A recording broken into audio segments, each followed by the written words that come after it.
भाव रहा जिसके मन के जैसा, रूप वह साई का वैसा।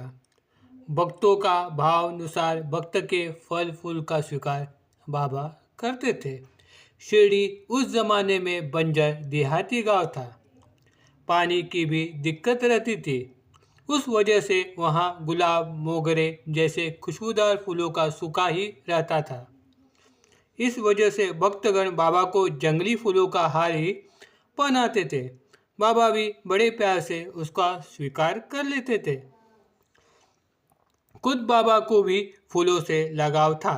इस वजह से जब वो राहता गांव में जाते थे तब आते समय जुई मोगरा जैसे पौधे लेकर आते थे और देखते ही देखते उन्होंने एक बाग खड़ी कर दी।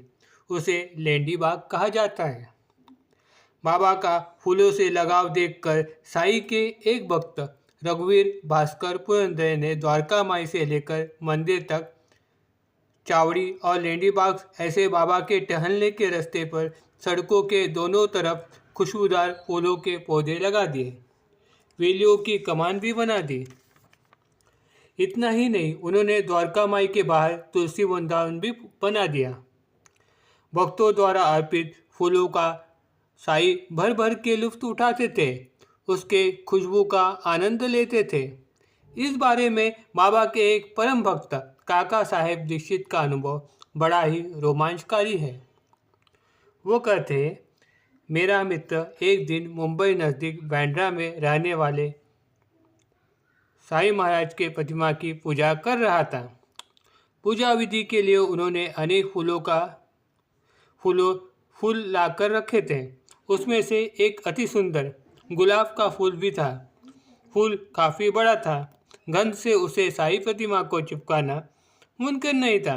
इस वजह से उसे साई के नाक से सूंघाकर उसे वापस पूजा की थाली में रखने का विचार उनके मन में आया। यह सोचकर उन्होंने उस फूल को साई प्रतिमा के आगे श्रद्धा भाव से लगाया। लेकिन चमत्कार यह है कि वह उसे चिपक गया और नीचे गिरा ही नहीं, वहीं पे स्थिर रहा। ये देखकर भक्त भी आनंद विभोर हो उठा। Om Sai Ram. Please like and subscribe my channel.